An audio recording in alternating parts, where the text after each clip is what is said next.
નમસ્કાર દર્શક મિત્રો, એચડી ન્યૂઝમાં આપનું હાર્દિક સ્વાગત છે। હું છું આપણી સાથે આરડી વાઘેલા। જોઈએ આજના મુખ્ય સમાચાર। સનાતન એકેડમી અંકલેશ્વર ખાતે રાજ્યપાલશ્રીના હસ્તે સમક્ષ કિશોરી પુસ્તકનું વિમોચન કરાય। કિશોરાવસ્થામાં બાળકો સાથે મિત્રતાપૂર્ણ વ્યવહાર અને યોગ્ય માર્ગદર્શન સંસ્કારી પેઢીનું નિર્માણ કરશે।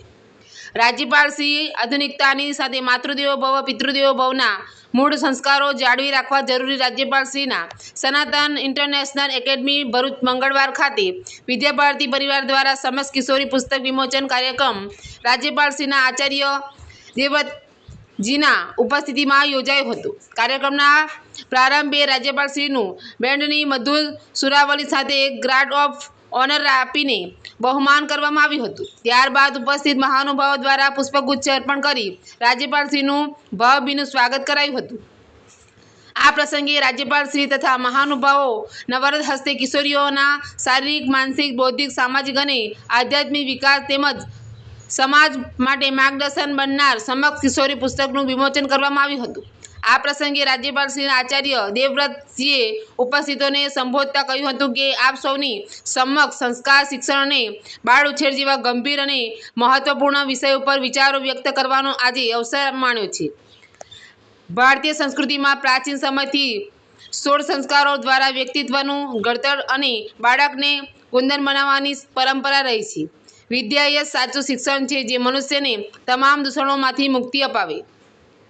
આધુનિક સમયમાં ભૌતિક સુખો પાછળ દોડવાને બદલે આદર્શ પરોપકાર સહિષ્ણુતાપણું અને માનવતાનું આચરણ કરવું એ જ મનુષ્ય જીવનનો સાચો ધ્યેય હોવો જોઈએ।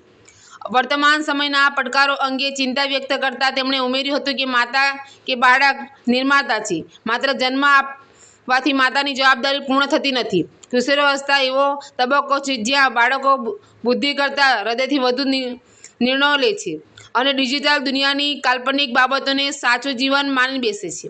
આવા સમયે બાળકોને ધિક્કાર વગેરે એકલા છોડી દેવાને બદલે તેમની સાથે મિત્રવત વ્યવહાર કરી સંવેદનશીલતાથી તેમની મૂંઝવણો ઉકેલવી જોઈએ। તેમને યોગ્ય સમય માર્ગદર્શન અને સંસ્કાર આપીશું તો જ એક સમક્ષ અને સંસ્કારી પેઢીનું નિર્માણ શક્ય બનશે। તેમણે વધુમાં ઉમેર્યું હતું કે આ વયમાં અનુશાસન રાખનાર શિક્ષણ કે માતા પિતા કદાચ કડક લાગે પરંતુ માતા પિતા અને શિક્ષકથી મોટો કોઈ હિતેચ્છુ નથી। માણસ માત્ર ભૂલને પાત્ર છે। કોઈ પણ ભૂલ થાય તો તેને છુપાવવાને બદલે માતા પિતા કે શિક્ષક આગળ ખુલ્લેઆમ કહી દેવી જોઈએ। ભૂલ સ્વીકારી લેવાથી 90% મુશ્કેલીઓનો ઉકેલ આવી જાય છે। એચડી સાથે રિપોર્ટ રાકેશ પાઠક, ભરૂચ।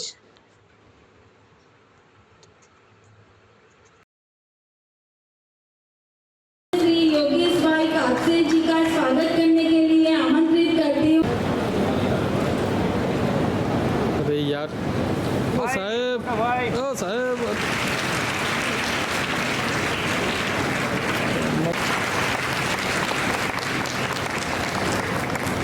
सक्षम किशोरी, ये बहुत थोड़ी देर में इस पुस्तक को देख पाया, मुझे खुद बहुत अच्छी लगी और मैंने रास्ते में एडीसी साहब को बोला कि इस पुस्तक को थोक में मंगवाओ और मैं भी अपने गुरुकुल की बेटियों को भिजवाऊंगा, क्योंकि इसमें वो व्यवहारिक चीजें जो एक माँ की जिम्मेदारी है, जो अभिभावक की जिम्मेदारी है और स्कूल में टीचर की जिम्मेदारी है, जो एक पुत्रीवत बेटी को मान करके बताई जानी चाहिए, वो बातें इस पुस्तक में बड़ी सरलता से बताई गई है। बालकों के बीच में सबसे बड़ी कमजोरी हमारी क्या हुई है कि हम दुनियादारी में इतने व्यस्त हो गए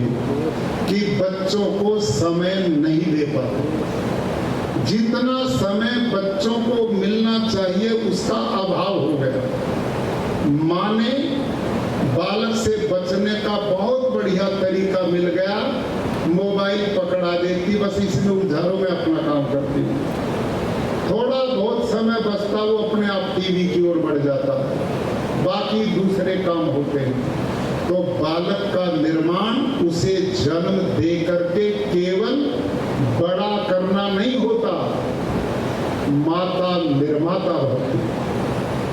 यास्काचार्य ने निरुक्त में बोला माता कस्मात्, माँ किसे बोलते हैं? देखो भाई और बहनों, एक होती है जननी और एक होती है माता, दोनों में अंतर है। जननी कौन है?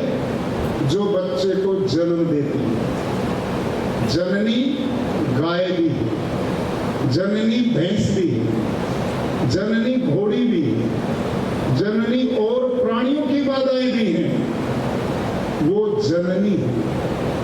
माता किसे कहते हैं? माता निर्माता भवति, जो बालक को जन्म भी देती है और उसके निर्माण की जिम्मेदारी भी लेती है, उसको हमारे यहाँ माता बोला। वो माँ